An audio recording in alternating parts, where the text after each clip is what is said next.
Welcome, everybody, to the Cone of Shame Veterinary Podcast. I am your host, Dr. Andy Roark. Guys, I am back with the one and only Dr. Sarah Boston. As you will immediately see, Dr. Sarah and I are very good friends, and we go far back, and I deeply enjoy her. If you're like, I think Andy sometimes has guests on just because he likes them a lot and he wants to talk to them, guilty as charged. And this is one of those episodes. Sarah is a veterinary oncosurgeon. She is absolutely brilliant.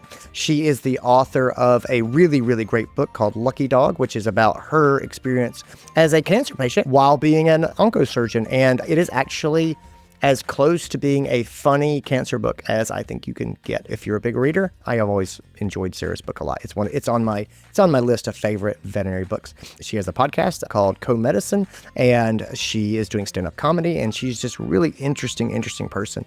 And so we are talking today about a text exchange we had where we kind of decided that everything is gross and they're doing it wrong. That's what we get into. Is what does that mean? And so at first we start talking about sort of her exploits doing comedy and kind of balancing doing comedy and medicine. And then we very much get into what does that mean? And we're very much talking about the financial situation, how it feels to be in the modern sort of hyper monetized environment of society while being a doctor and how that can kind of feel icky sometimes. And so we get into that a bit. I do have to say there's a language advisory on this. There's one place, just in case you're listening with kids. Let's do this. This is your show.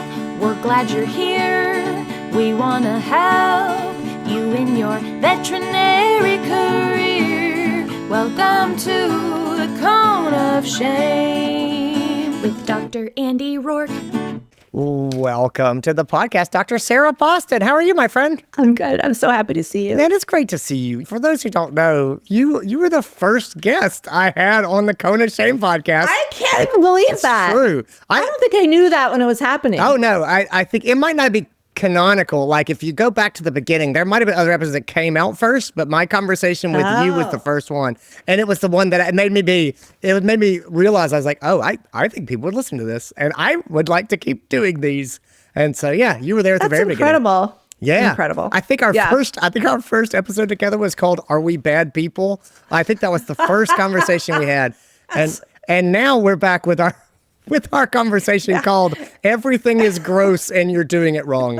I think I love that was like texting each other and creating that title. It's perfect. I agree. Everything is gross and you're doing it wrong. Like that's a couple of this is our next podcast is going to be old man and woman shake fist at clouds.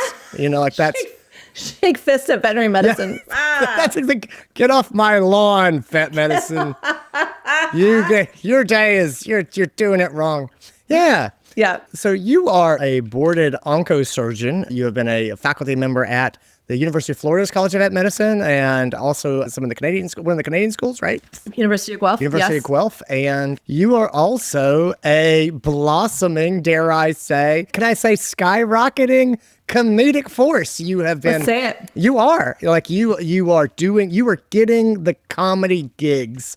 Things are happening, Andy. Tell me about, okay, so first of all, let's just start. Give me an overview of how you're sort of balancing your life as a practicing oncosurgeon and also a blooming comedic star. How are you balancing those things? Well, I don't know if I have it figured out, but here's what I'm doing. Okay. I love being a surgical oncologist very much because a lot of people are like, oh, you don't like it or I love it. Yes. It's fantastic.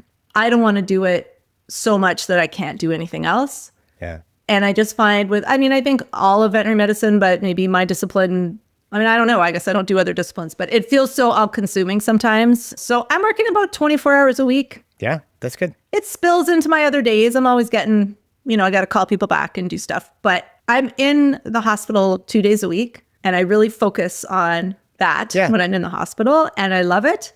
And then I don't do comedy on those nights, and I really don't do anything because I'm tired because they're long days. The rest of the time, I am writing and I'm doing auditions for acting and I'm doing stand-up comedy at Yuck Yucks. And I just told you before, I got into a comedy festival. I can't say which one, but maybe by the time this comes out, it'll be out there. So I'm super excited about that. It's one of the Canadian ones. So when we were talking, everything's gross. And you're doing it wrong. What does that mean to you when I say everything is gross and they're doing it wrong? Okay. I love veterinary medicine, period. I love it. It's a wonderful profession. But I'm concerned about some of the directions that I'm seeing it go right now. And some of that has to do with corporate, and some of that doesn't. Some of it just has to do with how we get paid and how we charge. But I think corporate is like intensifying that. So I'm just going to say it, Andy, and this is how I get paid, but I think it's gross. I think commission-based or production-based medicine is gross. Yeah. Okay. I think it's gross. And I think we're doing it wrong also. Okay. That's what I think. Yes. We can get into it, but that. So I've thought about this a lot, right? Anything that I would be bothered if the pet owners knew, I stop and think about that. Yeah. I really strive to live a life where nobody's got anything on me. You know, like nobody's got anything on me. There's a saying, it's like powerful men don't wear toupees. And the idea is if you want to be in control, and like there can't be a secret that you have that other people have. Like if you wear a toupee, the rationale is if you're wearing a toupee, it's something that people can figure out, or they can have something and they know that they know you don't want them to know it. That's why you're sort of covering it up. And again, just metaphorically speaking, as something I do think about is I don't want to have a secret. I really don't. And so it bothers me that I don't really love the idea of pet owners looking at me going, well, you get paid a percentage of everything that I do. Yeah. But I don't know. I can kind of see where you're coming from. The way that I've kind of made peace with it, I think, is I have always assumed good intent by the veterinarians. You know, I've always been like, I don't know a lot of vets that I feel like that are slimy salespeople. I don't think we need to attract those people. But again, maybe that's a story that I'm telling myself. I don't know, Andy. Here's what I think. Okay. Here's the history of it. Because this is my 30th year of being a veterinarian. Wow. I would not have guessed that at all. 96 grad. And when I started, I was making $45,000 a year. And my hours were like, they were not defined. My hours were not defined. Okay. It was like, you just worked. There was weekends. I got signed up for stuff. If someone was sick, like they were not defined. Okay. And because I'm Gen X and we just, can I say, I don't know if I can swear. We just ate shit. You'll have to edit that out. Okay. We just are like, oh, thanks for the shit. Like, it's so great to be a vet. I love it. I love animals. And you just did it. Like, I mean, I've told you stories about taking animals home and having a little ICU in my bathroom because a client wouldn't pay to send them to an emerge. And I just would do it. Like, I would be up all night and then I would go to, and you just get your salary. And it wasn't a very good salary. And you just did that. And I think people were like, hey, like, it'd be great if we had a system where when you worked more, you got paid more. Yeah. And I think, I don't know, but I think that's where the production or commission-based came. It came from a really good place. It was rewarding veterinarians who are mostly honest, who are working hard. I was like saying, hey, this veterinarian's working really hard. They did 80 hours this week. They should be compensated, or they picked up extra on call, or they did whatever. And so that's where it came from. And then I think at the same time, we are horrible at charging for our services. We're embarrassed. So we hide it in our drugs, in our lab fees. We hide it. We're like, I'm not going to charge you for the fee of me interpreting these radiographs. I'm just going to bury it. Yeah. But those are two things: taking x-rays and maybe having radiologists read them or whatever. And then you taking that clinical information and making a decision. And it's the same thing with like the pharmacies, which, I mean, I know Chewy's in the States, this is coming to Canada, right? Like it's coming. It's slower here because we're more regulated, but it's coming. And we have consistently buried our services in drugs. Yeah. And we shouldn't have done that. I think we're in a much harder place now because that's our history. Yes. And people are used to paying for the vaccines. And they're like, but I can get the vaccines now at this low-cost vaccine place. And so it should cost me nothing to see the vet now because I don't need the vaccines anymore. And we kind of train them in that way. But to be fair, who would have ever imagined, like back in the day, who would ever imagined that, that pharmaceuticals and just products in general would go to big box stores or especially go online and have all of these sort of like, have that sort of taken out of the clinics. It just wasn't anything that people could conceptualize at the time. I do think you're right about hiding the prices in a way that people felt better about because they didn't want to say, look, if you want me to come out here, this is what you got to pay me. Yeah. And I don't think we should make money off the drugs. I think we should make money off the brain power and the service of deciding what drugs are most appropriate, because clozapine costs a lot more than amoxicillin. And a lot of times amoxicillin is actually a better choice, right? And so, and I'm sorry, like, maybe people will be mad at me, but I have observed, not all veterinarians and not most veterinarians, but even if it's subconscious, it affects decision making. I think it does, or it could, I guess, is probably more to the point. It could affect decision making. I think that's probably one of the things I miss about academia is like I could look people in the eye and say, if you do surgery or don't do surgery, like it wasn't a great salary, but it's the same.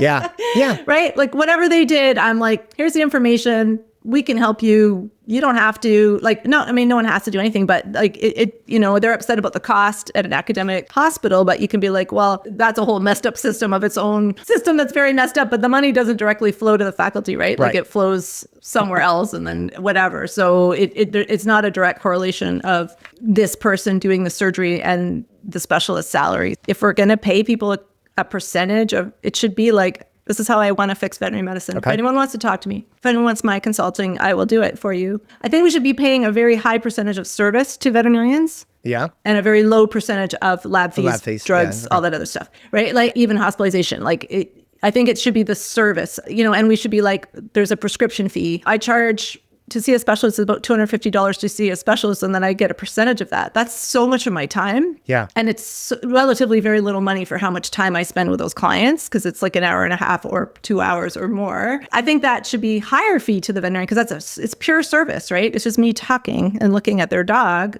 And then I don't want to get paid the same for prescribing a month of Baytril. Do you know what I mean? Yeah. Oh, yeah. No, I think that's not the same amount of effort on my part. And it's not what I'm giving you is my knowledge, my clinical experience, my ability to examine your dog, my ability to recommend a procedure, and my ability to do the procedure and care for the dog. That's what I want to get paid for. Yeah. I don't want to get paid for the other stuff. That's not, but I want a higher, like I don't, it's whatever it is, 25 to 30%, wherever you are. I want like 90% of my services. Yeah. No, does that make sense? It does make sense, right? If you want to change a system for the better, reward the behaviors that you want to see. And so I think that there's a good case to be made for veterinarians should be doing the things that are not going to be taken away by the internet, by online stores and ordering, or by artificial intelligence. I think processing multiple income streams and the communication part, the physical examination and sort of the being present with the pet owners, like that's what they want a human being for. Yeah. And the problem is that we have never charged for that before. That has always been included with the other services. And it's like things are being sort of taken away and broken out to other channels. And I go, well, guys, it may be time to start to switch our focus of what we value and what we charge for. Otherwise, I continue to worry that things sort of get cut away. And the vets go, man, I'm on the phone all day. I'm talking to clients all day. I'm carrying the emotional load that they bring into the clinic. I'm working with them. I'm hand-holding. And at the end of the day, they're buying all the drugs I recommend online. And, and they're going to low-cost providers to get the services done. And they want to hear it from me, and because they trust me and all these things. But ultimately, I'm not able to feed my family because all of these things that people are actually willing to pay for, they're going somewhere else. But I'm still carrying most of the time burden. And we're talking about everything is gross and you're doing it wrong. For me, I was going through a period, I still kind of am. I think capitalism is the worst system except for all the others. And I can be on board with capitalism. I obviously run a business development conference and so I don't have a problem with that. But I think at one point we sort of made this shift of who do we prioritize? And I think sort of modern capitalism today is about prioritizing convenience for the customer and profit for the shareholder. And at some point, people stopped factoring in what do the workers need. And that's just across our whole society, right? And so it's like, no one is saying, hey, our grocery store workers, are we taking care of them? It's like, no. How do we get food into people's hands and maximize shareholder value at the top line? Again, that's kind of how things have kind of gone is, did we make our quarterly earnings? And that's full stop. And the customer satisfaction is only relevant in that goes to shareholder earnings. Now, I am a big believer that not all corporations are the same. And I actually have had really great experience working with some of the corporate groups and things. I think if you work in a corporate group, I don't think anything matters more than who your direct boss is. I think that's a huge thing. And what I would take is the corporate practices or the practice groups, and you divide them into long-term and short-term groups, in my mind. The long-term groups are interested in trying to run hospitals that are sustainable, and those guys generally have figured out that retaining your people is absolutely critical to having a system that works. And then there's a short-term group, and you're seeing a lot of the short-termers now, and they often have private equity investment behind them. They want to 10x their money and get out now. And the language in those practices is very much about money and making money. And I think it's really interesting. I think that vets are good people and they're generally doing it for the right reason. However, I think it's undeniable that the way you behave when you're working for somebody who is in the building with you and who you see doing the work, I think that that's different than the way you work for some abstract group that's located hundreds of miles away and that is only talking to you about the revenue that's being generated. I think it's very hard to be selfless when the language is a selfish language. And so I'm sort of seeing a lot of people who are in those environments and there's just this focus on the profitability and get more clients in. And that's just a thinly veiled metric to generate more revenue. I think when I say everything is gross, and you're doing it wrong, I'm looking at that hyper focus on the profitability and the shareholder return in an industry that is a compassionate industry that has always kind of been about service to animals and service to society, overall. And so I don't know, that's kind of what I was thinking about. What do you think when I say that?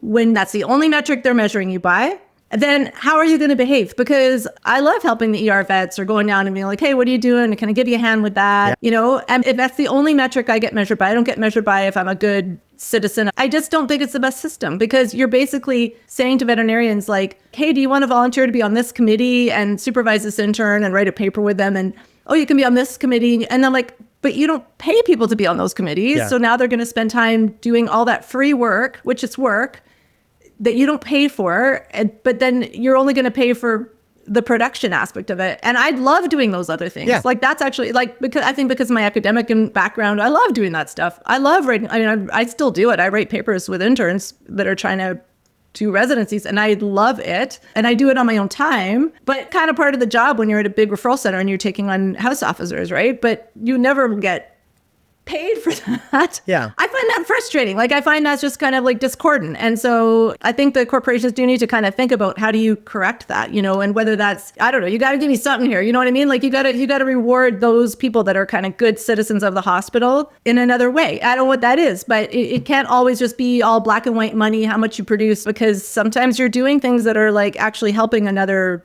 doctor. Yeah. And or helping them through their day, helping a technician through their day, helping a client, spending more time with a client, whatever that is, but that's not valued. When your boss says that's not valuable, people stop doing it. Yeah. I think that's the problem. Well, I think you're right. And so one of my real fundamental beliefs is if you want to have successful practice over the long term, you have got to focus on employee well-being and employee retention. And I think that you can make a really good financial case for that. So if I'm talking to the money guys, I can try to say, look, you've got to make this investment to keep these people in this place. And also they're not productive when they're unhappy and they're not productive when they feel uncared for or they feel like they have no voice. Like you will get more happy, productive people if you actually invest into them and take care of them. And there's a balance there, of course, right? We can't all have corporate Mercedes to drive around, but like that investment in the individual person is really important. And in creating that workplace culture that's going to keep people and make them want to stay there and it's going to keep them engaged and things like that. I really appreciate what you're saying sort of around the committees and the curriculums and things that you want to build to try to make life good. I'll go one step further and I'll say one of the biggest challenges that I see right now, which I think is really interesting, is there's a lot of practice groups that have totally set up their compensation around exam room productivity, right? Like what you make in the exam room is what you get paid. And the problem is you're disincentivizing people to lead, to step up and to do other things. Things like training or training the paraprofessionals, things like being the medical director and supporting doctors or handling inner team conflict or, stepping up and dealing with disgruntled clients that you didn't have anything to do with, creating. Yes, sign me up for that. But yeah, exactly. And it's like, yeah. It's one thing to say, I will step up for our team and this is the thing I'm good at, or I can be good at this, or I'm the most senior person, blah, blah, blah. But it's kind of a kick in the teeth if not only are you not getting paid for it, but you're actually taking a financial hit because you're not in the exam room. And so it's not even that you're not getting paid. You're actually losing benefits to you by doing these things for the greater good. I think that that's something that really needs to be addressed. Sarah, we are out of time. Where can people find you online if they're like, this woman is hilarious and I want to see her comedy and follow her exploits? Well, where all can people find you? Probably the easiest, just Instagram, Dr. Sarah Boston. Also, I have a website that I need to update, but that's just Dr. Sarah Boston too. So there you go. What about the co-medicine podcast? Tell me about that. Yes, thank you. I'm on a slight hiatus. So the co-medicine podcast was me talking to not just veterinarians, healthcare professionals who do comedy. You were a wonderful guest on that podcast. I thank you very much. I enjoyed it. All right, Yeah. cool. Well, thanks for being here. Guys, thanks for listening, everybody. Take care of yourselves, gang. And that's what I got. Guys, thanks for being here. Thanks to Dr. Sarah Boston for being here. Gang, take care of yourselves, everybody. I'll talk to you later on. Bye.